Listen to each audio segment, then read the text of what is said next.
What is up, ladies and gentlemen? Welcome to my channel. This is my very first video, and it is going to be about season 6 of 90 Day Fiance Before the 90 Days, episode 1, because you know I'm a little bit late. First of all, I didn't even know that episode 1 has started yet. I didn't even know the season has started yet, because I sit and watch my shows on Discovery Plus, and I'm thinking that I'm getting all the updated and the new shows and stuff. Nope. Come to find out, they're giving me the shows that are already old and been played out. I done missed a whole season of Married at First Sight, but I'm not even gonna make that. This video is going to be my very first commentary about my favorite show. I love all of these reality TV shows that are on TLC and on Discovery Plus, and you know, all of those different shows that are on those channels. So I will be, of course, making my little commentary on them because I already watch them every week, and why not talk to somebody about it, because I done already talked my family to death.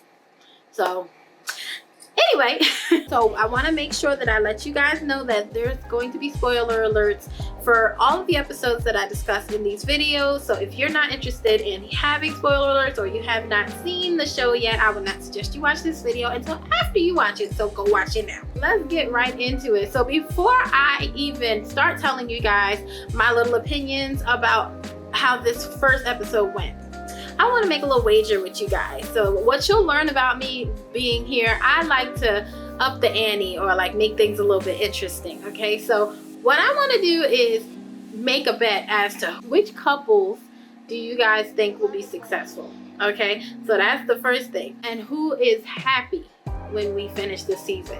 Okay, so I would like for you guys to leave your opinions in the comments. Make sure you guys subscribe so we can keep up with how things are going with everybody, because you know, of course, I also want to talk about everybody's life after the season ends, so just stay tuned for that. First of all, my first impression of this season is, you know, I feel like they got some fiery stuff going on. We got some old members from the 90 Day Fiance saga. So then we have some new faces that I've never seen before. So interested to see how their stories unfold. So let's get started. I'm going to start with each individual couple, and I'm going to talk about their whole story at one time, so we're not flip-flopping all over the place.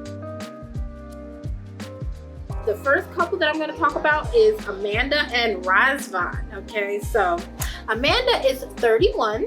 She is from Louisiana, and she has 2 kids, a boy and a girl. They're beautiful children. She had a husband who just passed away recently, and I'm so sorry to hear that. That is saddening to me. My first impression of this young lady, she's very pretty.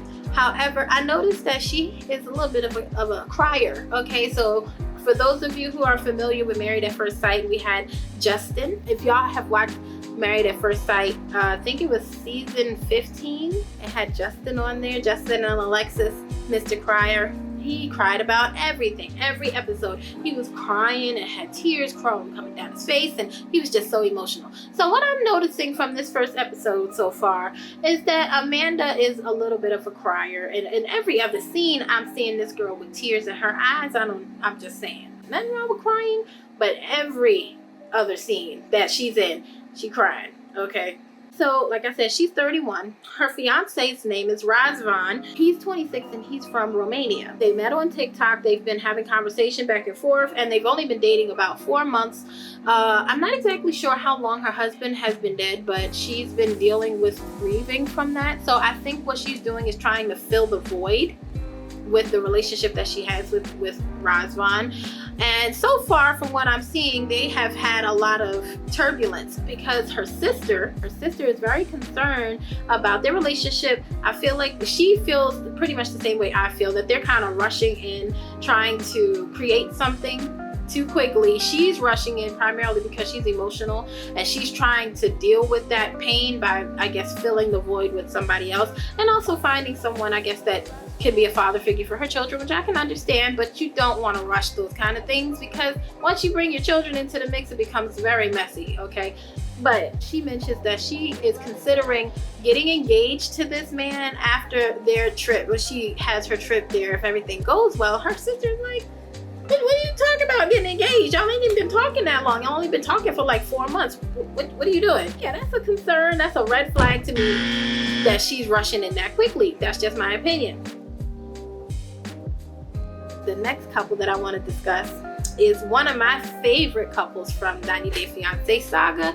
It's Gino and Jasmine. Gino is 53 and he's from Michigan, and Jasmine is 35 and she's from Panama.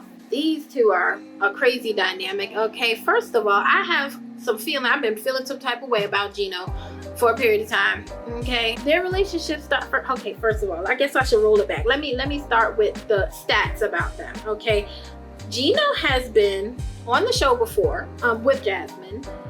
He has a bad habit of sending messages to his exes. Yeah, in the last season that we saw them in, Jasmine and Gino got into a big argument because he was sending text messages with Jasmine's naked photos or topless photos to his ex-girlfriend to make her jealous. Like, who does that? Why are we sending text messages to our ex of our new girlfriend's naked body? Like, why would your ex care to see that? Unless you still got feelings for your ex, why do you care enough to send your new girlfriend's body to your ex-girlfriend to make her jealous? Who does that? So that's your first thing. Secondly, apparently in this episode, we're dealing with Jasmine's issue with Gino not being able to get to the end of the sexual experience. Let's say that. Like, he's not able to complete his sexual transaction, okay, for whatever reason. And according to Gino, it's because they argue too much. But what do you expect to happen if you out here doing dirty stuff all the time? You think she's not gonna get mad? And then she's already naturally a jealous person. She said that in another season. Jasmine is a jealous person, so she's gonna be quick to let you know, I'm not happy with what you're doing. Okay, so in this episode, she's met with one of her friends, her ex-boyfriend actually. She's still friends with him, and she met with him to talk to him about how they're not having good sex right now, and she feels like it's his fault. He may not be attracted to her anymore. She's not exactly sure what it is. She thinks her punani is not tight enough. It's a whole bunch of stuff that she thinks could be a problem, and really probably is not the case. I think he is just dealing with emotional issues and his issue with her anger. And I think also I feel like personally he may feel like that she's not really with him for him. Like, she's a very expensive date, let's say that. She has very high standards and very expensive tastes when it comes to certain things that she wants to buy and certain places she wants to live and stuff. And I think he's probably getting a little tired of footing the bill for that. Riley and Violet. Riley is a new member of the 90 Day Fiance story. He's 48 and he is from Pennsylvania, or lives in PA currently. He had lost everything that he owned in a fire in the early 2000s. He grew up in Jamaica, Queens, New York. He loves jazz music. He loves music in general, especially jazz, which is a man after my own heart. I love me some music. I love R&B music specifically, but I also can get down with a little bit of jazz, a little something, little, pop music. I like multiple genres of music. He's a little bit emotionally guarded because of the type of work that he did in the Army. I think he had to survey or come up with different scenarios, like worst case scenarios of things that can happen to him and his team in order to keep them safe. Like, I guess a plan of action of how to deal with those things if they arise. Also, the fact that the last two relationships did not go so well. So the first one that he mentioned in the show, his ex-girlfriend left him or cheated on him with a guy that she met through him, which is petty. Man, that's petty. There's no way around that. Petty. And the second woman that he was with, she just flat left him. So she claimed that she had to go to Philadelphia to pick up some things and never came back. So that's what we doing. So I can't blame him for being a little emotionally guarded. So his solution to that was to go online on a Vietnamese website or something, web dating site, and meet this young lady named Violet. Well, not really young. She's about 5 years younger than him. She's about 5 years younger than him, 43, and she lives in Vietnam, as I mentioned. They have a very interesting way of exchanging affection. Okay, so he mentioned that he doesn't really like to say I love you. I don't think she really does either, or that's not something that they typically say to each other. They've been dating for about 2 years. online, have never seen each other in person yet. Okay, so they've been dating for that long, and in the course of this 2-year period, they don't say the I love yous to each other. You know what they do? They stick the middle finger up at each other. So basically they're saying F you to each other, and that means love. That sounds a little dysfunctional already, just to start, okay? But I ain't gonna go too deep on there. Next we have David and Sheila. David is 42. He's from Nebraska. I've never seen any couples that are from there before. Well, I've never seen anyone on this show from there before that I remember.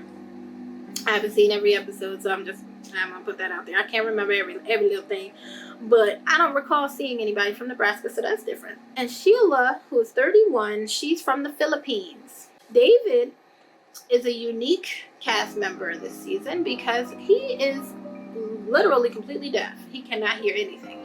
He speaks with sign language, and he was talking about a lot of people not really understanding him and having a hard time connecting with people because he does not speak. He does not speak, period. He only speaks in sign language. Now, Sheila speaks, I think she's learning how to speak. I think it's ASL or speak hand sign language in order to communicate with him. But she was born hearing. She could hear, but her hearing had went bad to a degree, so she hears with hearing aids. She also has a 12-year-old son who does not speak any sign language at all. So of course that's going to be a concern going forward with their relationship, if she's going to be able to teach him how to speak to David, and are David and the son going to be able to bond? So that's going to be a concern. So far so good. Everything seems to be going pretty well with them. I don't see any huge red flags other than what I've already mentioned about them bonding. So there isn't any major updates as of yet for that particular couple. So I look forward to seeing how things unfold this season, because you know this show don't never have a lack of drama ever. There's always some drama popping off in the season, okay? And last but not least, speaking of drama, I have to mention this particular couple, Tyray and Carmella. Okay, so first of all, Tyray is 33 years old. He's from California. Carmella's 27 and she's from Barbados. Right, okay, that's all fine and well and dandy. He's insecure about his weight, so he has emotional baggage and is very self-conscious about his size, which, you know, a lot of people who are overweight are, so I'm not gonna say anything about that. Still a virgin. Yeah, that was said. He's a caregiver for his mom. He quit his job to take care of his mother who had a stroke. I'm not exactly sure what health issues his mother had, but he definitely stepped up to the plate and started taking care of her and has been helping her, I guess, rehabilitate after the stroke, because I believe part of her body was paralyzed, and he's trying to help her recover, which is a very noble thing to do, and I respect that. Now, as far as Carmella, he doesn't really have a whole lot of information about her, but from what we know, they met on a dating site and they've been dating for 4 years and have never had any type of video chat. Okay, so yeah, 4 years, you ain't never seen my face, you ain't never took a picture, nothing, and seen me like in person and know if I'm a person or not.